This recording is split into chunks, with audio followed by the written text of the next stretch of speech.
ज़रूरत नहीं है। अब इसके डिसएडवांटेज बताएं। ये एडवांटेज ये तो आपने प्रोसेस बताया, इस प्रोसेस के एडवांटेज क्या है कि चीज़ें तेज़ हो जाएंगी, स्पीडी हो जाएंगी, बहुत क्विक होंगी, लर्निंग होगी, जिससे परफॉर्मेंस बढ़ेगी, एम्प्लॉय फ्लेक्सिबल भी रहेगा, उसकी अर्निंग भी बढ़ेगी। जब वो अच्छे काम करेगा, अच्छी फीडबैक होगी, अर्निंग बढ़ेगी। डिसएडवांटेज क्या है या नेगेटिव पॉइंट्स क्या हैं? जो बंदा मैनेज कर रहा है वो उससे ज़्यादा इन्वॉल्व लग रहे हैं इन चीज़ों में, हाँ किया कि नहीं किया, अच्छा भेज दिया कर दिया। ओवर इन्वॉल्वमेंट ना हो जाए, इतनी इन्वॉल्वमेंट हो जाए कि वो तंग आ जाए कि यार हर 2 मिनट बाद मुझे ईमेल आ रही है, ये नहीं होना चाहिए। ओवर इन्वॉल्वमेंट के चांसेस हैं जिससे फिर परफॉर्मेंस बढ़ने के बजाय काम डिमोरलाइजेशन हो सकती है, वो डिमोरलाइज हो जाएगा। और सर वैसे ये ज़्यादा बेहतर है कि फ्लेक्सिबल वर्किंग आवर्स उसको दें, लेकिन बुला उसको ऑफिस में, तब तो सब कुछ मसले हल हो जाएंगे। तो ये तो आप एक सजेशन दे रहे हैं मुझे, ये आपने आखिर में कंक्लूजन में देना है, सबसे आखिर में कंक्लूजन देना है कि नहीं देना, उसमें यही तो देना है कि मेरे ख्याल में इन सबको मिक्स कर दें। तो ये मेरी सजेशन है कि काम करें कि मुकम्मल फ्लेक्सिबल पे ना जाए, सारे पहले खत्म करना चाह रहे हैं मुकम्मल फ्लेक्सिबल पे ना जाए और मुकम्मल हाइब्रिड इस पे भी ना जाए, मतलब घर वाले पे भी ना जाए और मुकम्मल फिजिकल पे भी ना जाए, बीच का रास्ता निकाल दें। बिल्कुल सही बात है, लेकिन आप जंप करके बिल्कुल आखिर में चले गए, वो यहाँ का पॉइंट नहीं है। बात समझ आ रही है? अब इससे ज़्यादा हमने बहस कोई नहीं करनी, अब हमने ऐसे लिखना शुरू कर दें, दैट्स इट। लिख लिया? अब हमारा ऐसे के अपने पास वो लिख लें ज़रा नीचे इसके, और आज पूरा नहीं लिखना, थोड़ा थोड़ा लिखना है, और आपने चैट जीपीटी भी यूज़ करना है। अभी आपको अलाउड है, लेकिन 1-2 दिन बाद अलाउड नहीं होगा, और मैं आपको इम्प्रूव करता जाऊँगा आपकी स्किल, और दूसरा ये कि वोकैबुलरी भी हम इम्प्रूव करेंगे साथ साथ, ठीक है? और आप लिखेंगे और मैं आपको बताऊंगा इसे इस तरह बेहतर करके। अच्छा, अब आपने जब भी लिखना अभी शुरू है, सबसे पहले आपको क्या करना चाहिए, या क्या लिखोगे आप? पहले बॉडी लिख लो, क्या आपने लिखना है। सबसे पहले क्या है? इंट्रोडक्शन। इंट्रोडक्शन में 2-3 चीज़ें हैं, उन्हें सिर्फ लिख लो, अंदर कुछ नहीं लिखना, हेडिंग बना लो, फिर नीचे लिखो body, paragraph 1, paragraph 2, paragraph 3। Paragraph 1 में अंदर फिर वो कौन सी बॉडी में चीज़ें आती हैं, टॉपिक, मतलब इसमें क्या डिस्कस करना चाह रहे हो, फिर क्या करना होता है, फिर क्या करना होता है, 4-5 चीज़ें हैं ना, ठीक है, वो लिख लो। और आखिर में कंक्लूजन, और कंक्लूजन में भी 2-3 सब पॉइंट्स हैं, सिंपली वो लिख लो जरा जल्दी से, जो आपको याद है, नहीं याद तो किताब से देख के लिख लो, फिर हम उसे फिल करना शुरू करेंगे। बस लिखो जरा शाबाश।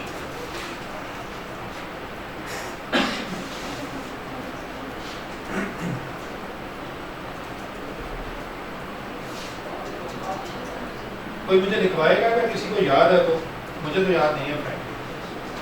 सबसे पहले क्या है? इंट्रोडक्शन। आपने कंप्यूटर पे लिखना है, मैं यहाँ लिख रहा हूँ, आपने कंप्यूटर पे लिखना है। इंट्रोडक्शन, पहले मोटी मोटी बात लिखते हैं, इंट्रोडक्शन। इसके बाद दूसरी मेन हेडिंग क्या थी? बॉडी, मैं नीचे करूँ बॉडी, और तीसरा क्या था? कंक्लूजन। और भी कुछ था कि नहीं, या 3 ही था?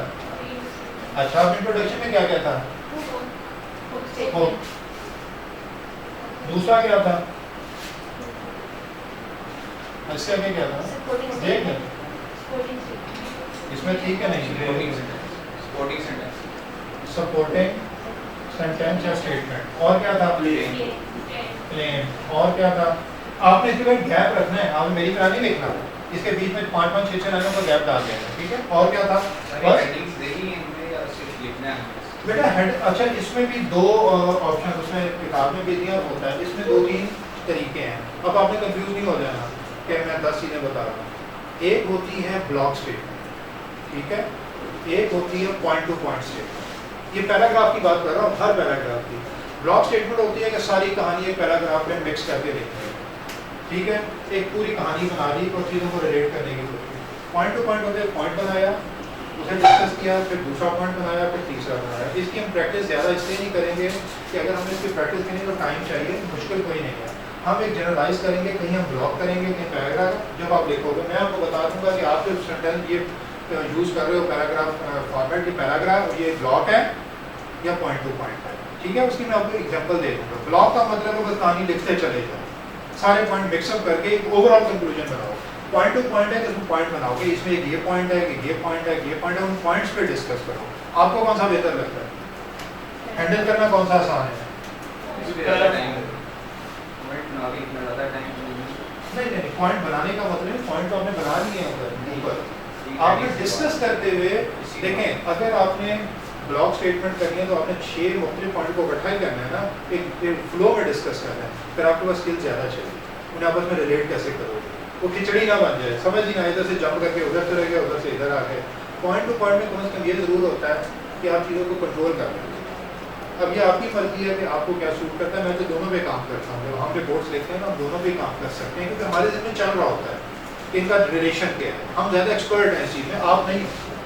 तो मैं आपको सजेशन मेरी ये है कि आप पॉइंट टू पॉइंट पे जाए। पॉइंट टू पॉइंट मतलब ये नहीं है कि हर चीज़ को अलग करना है, आपने ज़हन में पॉइंट रखना है, उसकी 3-4 लाइनें, फिर उसे दूसरा पॉइंट, तीसरा पॉइंट और पैराग्राफ पूरा करना है। तो बेहतर ये है कि आप पॉइंट टू पॉइंट पे जाएँ तो आपको मैनेज करना आसान हो, ठीक है।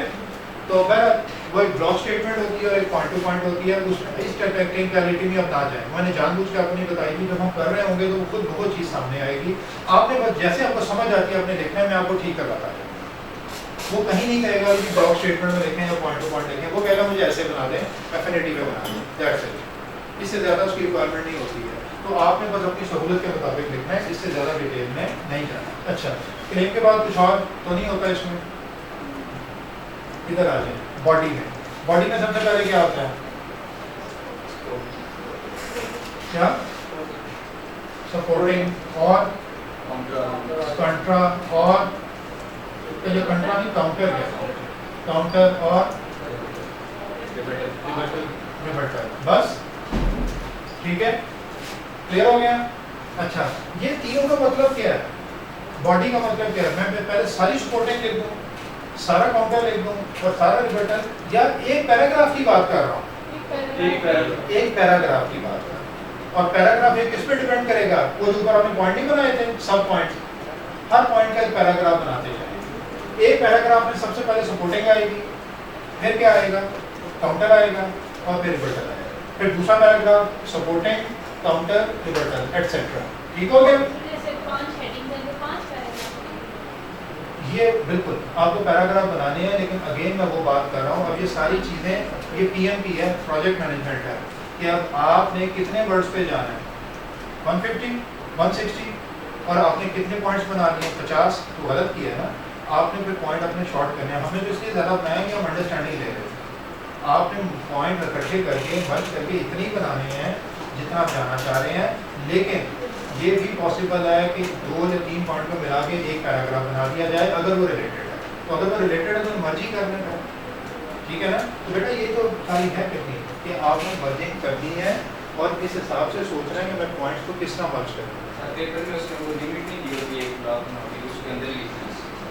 लिमिट तो होती है, तो लिमिट किस हिसाब से होती है, आपके वर्ड्स के हिसाब से ही होती है ना, उन्हीं हिसाब से। तो मैं यही तो कह रहा हूँ कि आपने उसकी प्लानिंग कर लेनी है। जब आपको पता है कि 150 हैं और आपने वो 10 पॉइंट बना दिए, तो फिर उसे 10 पॉइंट ना बनाए, उन्हें मर्ज करना, ठीक है। अच्छा, अब ये अगला बात, ये जो आपने लिखना है, आपने क्या किया था, मेन पॉइंट थे, नीचे सब पॉइंट थे, ऐसे ही था। तो ये मैं जो बात कर रहा हूँ, मेन पॉइंट की बात होनी चाहिए कि सब पॉइंट की होनी चाहिए। हाँ, मेन पॉइंट है, उसके अंदर 3 सब पॉइंट्स हैं ना, तीनों को इसमें इकट्ठा करने की कोशिश करें, क्योंकि आपने सिमिलर पॉइंट इकट्ठे किए हैं ना, तो उन्हें इकट्ठा करने की कोशिश करें। अभी इसमें आपने कंफ्यूज नहीं होना, हम लिखना शुरू करेंगे तो आपको अंदाजा हो जाएगा। आपने मेन पॉइंट कितने बनाए थे,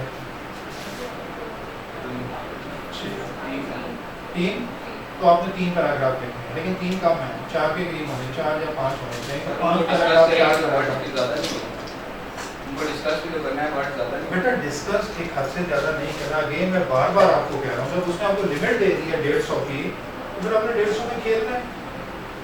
अगर मुझे कहा जाए मैं 50 पेजेस की रिपोर्ट बनाऊंगा, फिर तो मैं बहुत ज़्यादा डिस्कस कर सकता हूँ, तो यही तो मैनेज करना है। आप मेन पॉइंट कम कर लें, आप 4 पॉइंट करें तो 4 पैराग्राफ तो होने चाहिए कि नहीं, 4 से कम क्या करोगे आप। तो हमने वो सारी चीज़ अपनी वर्कआउट करनी है, ठीक है। तो हम उसे प्रैक्टिस में कर लेंगे, आपने ज़्यादा कंफ्यूज नहीं हो, तो प्रैक्टिस में आओगे तो चीज़ें उस वक्त समझ आएंगी कि हमने कैसे मर्ज करना है, कैसे फैलाना है, क्या करना है। बहरहाल ये हो गया। इधर क्या होता है, सबसे पहले फिर सजेशन, सबसे पहले समरी और फिर सजेशन, और बस क्या है, ठीक है ना। एक चीज़ और भी थी, क्या था, Concluding thoughts. कंक्लूडिंग थॉट्स, सबको समझ करो। अब हमने बना लिया कि हमें क्या करना है। अब आप अपना, आज मैं इसे शुरू करवा रहा हूँ, कल हम इसे ख़त्म कर देंगे और अगला ये कैसे शुरू करेंगे। सबसे पहला पॉइंट क्या था आपका, बोलेंगे? सबसे पहले तो ये हुक स्टेटमेंट। हुक स्टेटमेंट का मतलब क्या है, क्या लिखना है, इंटरेस्ट जनरेट करना है। कैसे करना है, फ्लेक्सिबल वर्किंग आवर्स। जी फायदे बताएंगे, जी उसके फायदे बताएंगे। बोले ना, कोई आइडिया दे दें, एक लाइन बोलें। आपने इंटरेस्ट डेवलप करना, इंटरेस्ट कैसे डेवलप होता है? Nowadays, standard working hours are shifted towards flexible working hours ठीक है, आजकल standard working hours are being shifted to flexible working hours due to various aspects. Due to various aspects. चलें, और कोई स्टेटमेंट? इंटरेस्ट डेवलप कर रहे हैं, ठीक है, आपकी बात भी ठीक है, गलत नहीं है। आपको पता है दुनिया में रिसर्च क्या कहती है इस बारे में, पता है कि नहीं? कि फ्लेक्सिबल आवर्स बेहतर है कि स्टैंडर्ड आवर्स बेहतर है, इसमें तो रिसर्च हुई होगी ज़्यादा, फिर ही पैराग्राफ और ये चीज़ें बनी है ना, टॉपिक बने हैं। तो रिसर्च क्या कहती है, अली पता है? आपको पता है? आपने नहीं, मुझे भी नहीं पता, लेकिन इसे स्टैंडर्डाइज कर सकते हैं, कोई तो है ना सबके रिसर्च। और आपको क्या लगता है रिसर्च क्या कह रही होगी जनरली, कि फ्लेक्सिबल बेहतर है कि दूसरे बेहतर है? आपको क्या लगता है? फ्लेक्सिबल पे दुनिया जा रही है, आपको नजर आ रहा है अपने इर्द-गिर्द। तो आप ऐसी हवा में छोड़ो। The recent researches on human attitude reveal that flexible working hours are far better than standard hours, and they have resulted in great improvement in productivity. ठीक है ना? अब एग्जामिनर आकर फिर पूछेगा नहीं कि ये कहाँ पढ़ा भाई, ये तो बताओ, और आपको बताने की जरूरत नहीं है, और आप बता सकते भी हैं। मुझे नहीं पता तो आपको कैसे पता होगा? ये किसे पता होगा? वैसे ये चीज़ पे कौन कौन सी रिसर्चेज हुई हैं पता होगा किसी बंदे को? कौन से फील्ड के बंदे को पता होगा? मुझे अकाउंटेंट्स को नहीं पता होगा, किसे पता होगा? HR वाले को पता होगा कि नहीं? जिसने MBA HR किया है ह्यूमन रिसोर्स में, उसे पता होगा कि नहीं? वो तो पढ़ते ही है कुछ है, तो वो लिख देगा। मुझसे एक्सपेक्टेशन नहीं है एग्जाम में। अब मैंने जो वर्ड बोला और इसने बच्चे ने जो वर्ड बोला, उसमें आपको ज़्यादा इंटरेस्टिंग उसका लग रहा है कि मेरा लग रहा है? खुल के बात करनी है, मेरा लिहाज नहीं करना। ज़्यादा बेहतर कौन सा लग रहा है? जहाँ से इंटरेस्ट डेवलप हो रहा है, बात क्या हो रही है अभी? कौन सा लग रहा है? रिसर्च। इसे और भी बेहतर किया जा सकता है, लेकिन अब आपने ये ढूंढने नहीं बैठ जाना कि कौन कौन सी रिसर्चेज हुई हैं, ये टाइम का वेस्टेज है। मैं भी नहीं करूँगा, मुझे नहीं पता भाई, नहीं पता। मैं अकाउंटेंट हूँ, मैं कोई एक्सपर्ट तो नहीं हूँ उसका HR का। इस तरह पूरी दुनिया का नॉलेज मुझे होना चाहिए, वो तो पॉसिबल ही नहीं है। आपने अपने अवेलेबल नॉलेज के हिसाब से चीज़ें क्रिएट कर, समझ आई? क्लियर है? अब मैं तो इसे चलिए करता है, मैं टाइम वेस्ट नहीं करता, वो बाद में आपको एग्जाम्पल बाद में दूंगा। तो मैंने एग्जाम्पल दे दिया, एक फिक्रा बोला, एक फिक्रा काफ़ी है कि 2-3 और ऐड कर दें?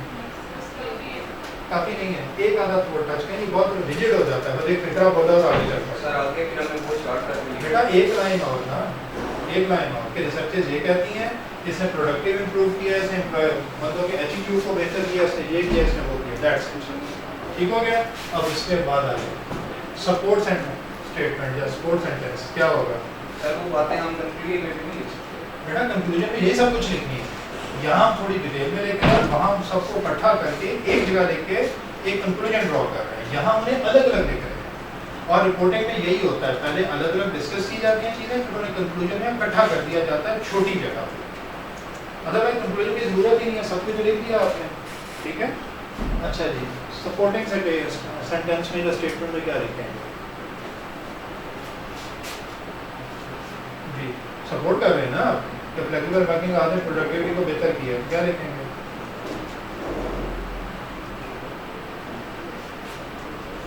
बुक में आपने लिखा था कि रिसर्च ये कहती है कि बेहतर हो गया, इम्प्रूव हुआ है, उसे एक्सप्लेन कर दो थोड़ा सा कि रिसर्च की बात नहीं कर दिया कि प्रोडक्टिविटी में दुनिया में ये चीज़ बेहतर हो गई और ये हो गया, एम्प्लॉय के एटीट्यूड चेंज हो गया, पॉजिटिव इफेक्ट आ गया, खाना हो गया, तो ये हो गया। सपोर्टिंग स्टेटमेंट अगर हम देखें, जो ऑर्गेनाइजेशन फ्लेक्सिबल वर्किंग आवर्स पे गई हैं उनकी प्रोडक्टिविटी इंक्रीज हो गई है। फॉर एग्जांपल आपको कुछ आइडिया है कि दुनिया में कोई आपने सुना है कि कोई फ्लेक्सिबल आवर्स पे गई है, कोई वैसे सुनी सुनाई बात? ये तो हर बंदे को पता होता है। तो सुनिए अमेरिकन कोई कंपनी जिसने बहुत फ्लेक्सिबल किया होगा अपने एम्प्लॉइज को, या ऐसी कोई बात? गूगल, आप यूट्यूब पे जाके देखें, गूगल ने अपने ऑफिस के अंदर जिम बनाया हुआ है, ऑफिस के अंदर ही स्विमिंग पूल बनाए हुए हैं, उसका एम्प्लॉय अपने टेबल पे बैठा है, काम करते करते थक जाता है, किसी को कुछ नहीं कहता, उठ के जाके स्विमिंग पूल में स्विमिंग करना शुरू कर देता है। वो बकायदा यूट्यूब में चीज़ें पड़ी हैं, ठीक है। तो अब आपको आइडिया नहीं है कि जनरलाइज बात करनी है कि multinational companies have adopted a culture there employees have been provided various recreation facilities within their office, ठीक है। That has improved greatly the productivity and fame of these companies. तो इस तरह की बातें हमने सपोर्टिंग में करनी है। तो सपोर्टिंग में कौन कौन सी बनती है, मोटी मोटी बात करते हैं, क्या क्या कह सकते हैं, 2-3 पॉइंट बताते हैं। हाँ, फैसिलिटी बता सकते हैं, ये वाली जो मैंने बताई, और मतलब जो हो रहा है सपोर्टिंग में, ये हो रहा है, प्रोडक्टिविटी इंक्रीज हुई है। और क्या पॉइंट बता सकते हैं? Flexible working hours, employee has an option to take some rest along with work. हाँ, This increases the efficiency and productivity Productivity. and enhances the skill of employee. ठीक है। दो स्किल कैसे?